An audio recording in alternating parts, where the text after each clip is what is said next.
Welcome to a deeper journey into the psyche through the lens of Carl Jung's haunting observation. The healthy man does not torture others. Generally, it is the tortured who turn into torturers. This piercing truth urges us to examine the invisible wounds that drive destructive behavior, not just in individuals, but across generations. Why is it that those who suffer often inflict suffering in return? Jung's psychoanalytic vision challenges us to confront the unhealed traumas we carry, often buried in what he called the shadow, the darker side of the human psyche. These repressed emotions and memories, childhood pain, suppressed rage, or cultural wounds, don't simply disappear. Left in the dark, they fester and seek expression, often through harm. But Jung also gave us a way forward, the path of individuation, the lifelong process of making the unconscious conscious, integrating our shadow, and transforming pain into wisdom. Today, we explore how healing our inner world can stop the cycle, and why self-awareness is not just a personal act, but a moral imperative. The collective unconscious, a shared reservoir of archetypes, amplifies this cycle, as archetypes of victimhood and aggression influence our behaviors across cultures. Think of the wounded healer archetype, where personal suffering, if not healed, drives one to inflict pain on others in a misguided quest for resolution. Today, we'll embark on a 5-step journey to break free from this cycle and reclaim psychological health. First, we'll identify the root wound that starts the cycle. Second, we'll recognize your inner resilience and the signs of a healing soul. Third, we'll differentiate healthy power from shadow-driven behaviors. Fourth, we'll cultivate self-love to halt harmful projections. Fifth, we'll challenge beliefs that normalize sacrifice or retaliation. By the end, you'll have practical tools for individuation, transforming from a potential torturer into a healed individual. Let's begin by understanding the origins of this cycle, so we can start the healing process and prevent the shadow from dominating our actions. The root of the wound often lies in early experiences of trauma, such as emotional abuse, physical neglect, or societal oppression. These events create deep scars in our psyche, embedding themselves as shadow elements that foster feelings of powerlessness and resentment. In Jungian psychology, such wounds are not just personal. They tap into the collective unconscious, where archetypes of suffering amplify their impact. For instance, a child raised in an abusive home might internalize that pain, leading to unconscious mechanisms like projection. Projection occurs when we externalize our internal turmoil, seeking to dominate or harm others as a way to regain control. This often happens unconsciously, as the wounded person repeats the patterns they endured, like a cycle of abuse passing from parent to child. Real-world examples abound, from historical cycles of violence in societies to interpersonal relationships where one partner's pain leads to controlling behaviors. The consequence is a destructive loop where the individual rationalizes their actions as self-defense or necessary control. This entanglement traps them in ongoing suffering, preventing true healing and perpetuating the torture. To break this cycle, we must first reconnect with the innate strength of the soul, recognizing signs of resilience that counter the shadow's influence. Signs of a resilient soul include heightened intuition, which acts as an inner alarm for toxic situations and helps you avoid repeating harmful patterns. Another sign is deep empathy, allowing you to understand others' pain without being consumed by your own. Innate creativity serves as a powerful tool, enabling you to process trauma through art, writing, or other expressive outlets. There's also an inexplicable magnetic presence, a Jungian self archetype that radiates authenticity and draws positive connections. These signs are manifestations of your soul's drive toward individuation, reminding you that you're not defined by your wounds. They act as a counterbalance to the shadow, empowering you to transform rather than perpetuate victimhood. By acknowledging these qualities, you begin to see your worth beyond past traumas. Understanding your soul's resilience now empowers you to differentiate between healthy expressions of power and harmful ones. This awareness is crucial for spotting true healing opportunities instead of falling back into the cycle of torture. With these signs in mind, let's explore how to distinguish genuine psychological growth from the deceptive allure of power derived from past wounds. Healthy power is growth-oriented, encouraging self-reflection and individuation while fostering mutual respect in relationships. It stems from emotional stability, where responses to conflict are steady and introspective, rooted in the self-archetype. True healthy power involves confronting both your light strengths and your shadow repressed pain, leading to balanced interactions. In contrast, shadow-driven behavior often manifests as intense, surface-level aggression or control that mimics past trauma. These behaviors burn out in cycles of guilt and repetition, such as passive-aggressive patterns or escalating conflicts. For example, someone might lash out in anger during an argument, only to regret it later and repeat the cycle. The key difference lies in authenticity. Healthy power builds connections, while shadow-driven actions isolate and harm. To practice this differentiation, try shadow journaling as a practical exercise. After an interaction that triggers strong emotions, start by noting your surface reaction, the immediate feelings like anger or fear.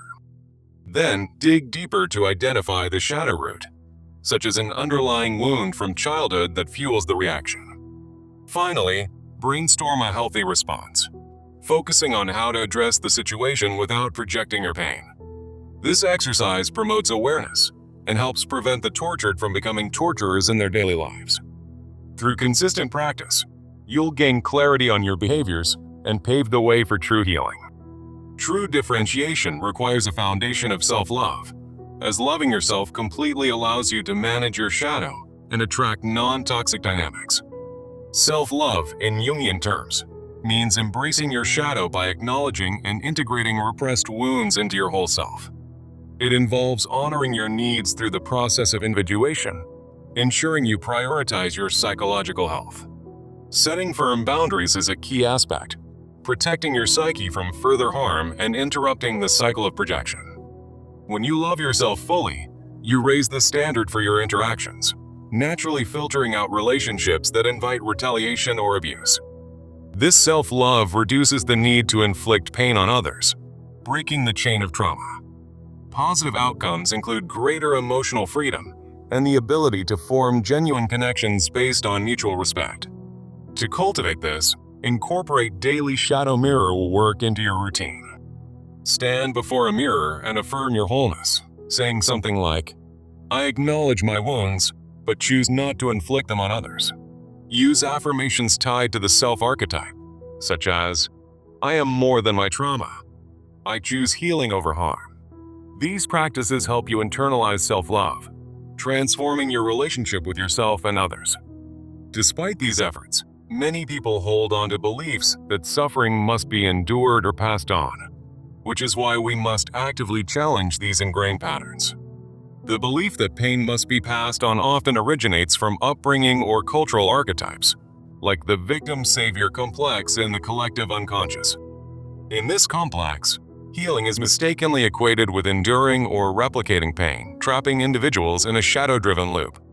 Jungian analysis reveals this as a dangerous trap, where one feels compelled to fight fire with fire, turning into unintentional torturers. The consequences include codependency, loss of identity, and emotional exhaustion as people sacrifice themselves in toxic dynamics. Instead, we need a new framework that reframes healing as empowerment through balanced self-protection and compassion. In this framework, love and interactions should involve mutual growth, not sacrifice or retaliation. To implement this, start with a boundary blueprint, creating a list of non-negotiables like, "I will not tolerate verbal abuse in my relationships."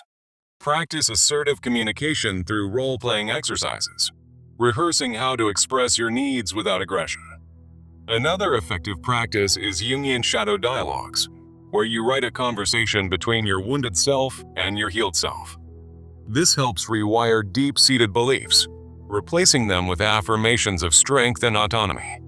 By adopting this framework, we realize that true healing is about redirecting energy toward wholeness, not vengeance.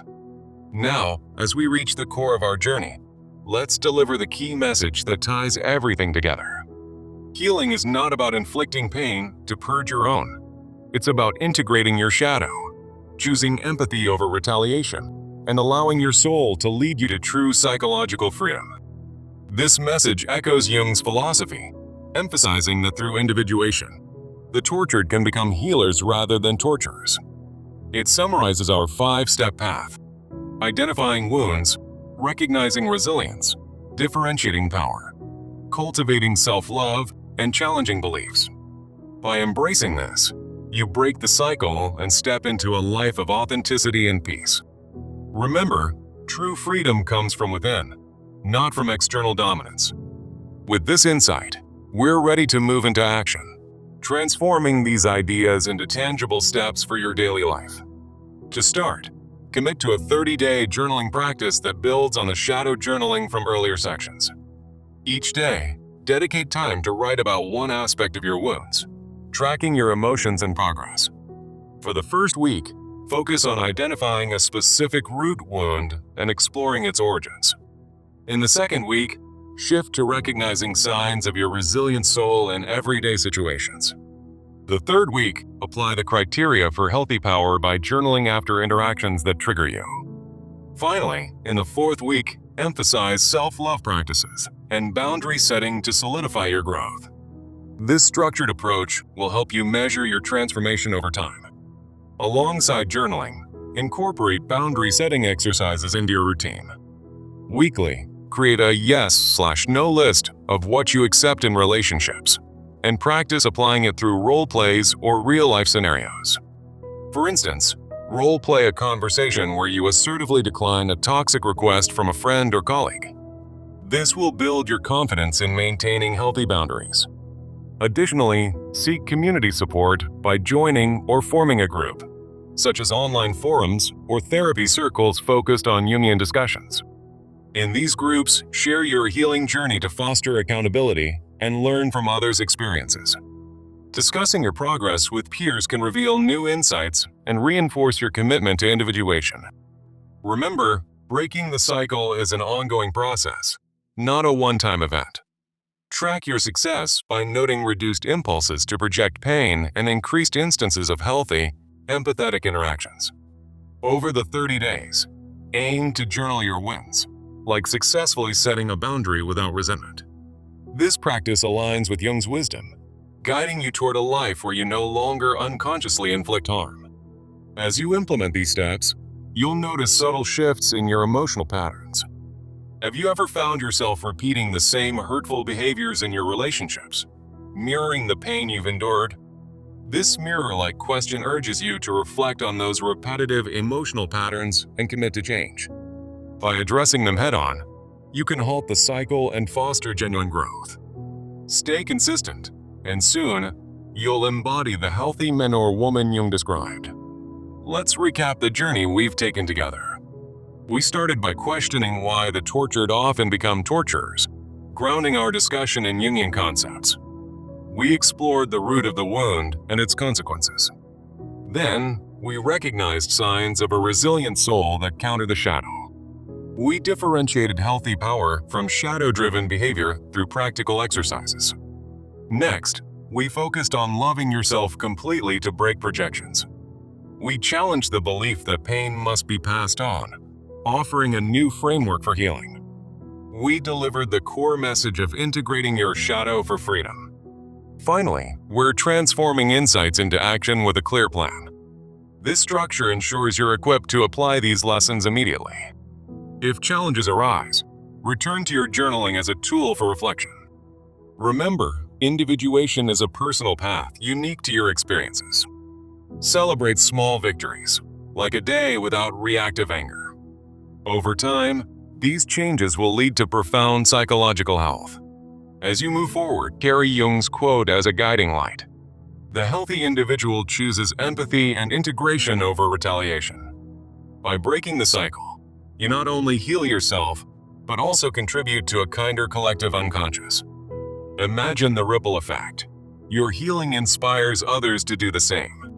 Now, take the first step today, pick up your journal and begin. You've got the tools. Trust your soul to lead the way. In closing, Reflect on how far you've come in just this exploration. The path to wholeness is within reach, and you're already on it. Thank you for joining this journey. May it bring you lasting peace and freedom. If you revisit the script, note your progress and adjustments needed. Remember, true transformation is gradual, but every sentence here is a step toward that goal. Here's to breaking free from the shadows and embracing your light. Until next time, keep nurturing your inner resilience. Your story of healing is just beginning. Stay committed and watch the cycles of pain fade away. You've learned that the tortured don't have to become torturers. Instead, they can rise as empowered individuals. This is your invitation to live Jung's wisdom fully. Go forth and integrate your shadow with courage. The world needs more healed hearts like yours. Farewell, and remember the power of self-reflection. May your days be filled with authentic connections. Here's to a future free from unconscious harm. You've absorbed the essence of this message. Now, apply it with intention. Your psychological freedom awaits. Thank you for your attention and openness. This concludes our script, but your journey continues. Reflect often on the mirror-like question we posed. It will guide you through repetitive patterns. Embrace the process and thrive. Remember, healing is a choice you make daily. You're capable of profound change. Keep this script as a reference for your growth. Share it with those who might benefit. Together, we can end the cycles of trauma. Stay strong in your individuation. Your shadow no longer defines you. Live as the healthy person Jung envisioned. This is the end of our shared path for now. Carry the lessons forward. May peace be with you. Goodbye, and best wishes on your healing adventure. You've taken a vital step today. Now, act on it. The cycle breaks with you. Be well. Until we meet again in self-discovery. This script has served its purpose. Reflect, grow, and heal. Thank you. End of script. Remember the quote that started it all.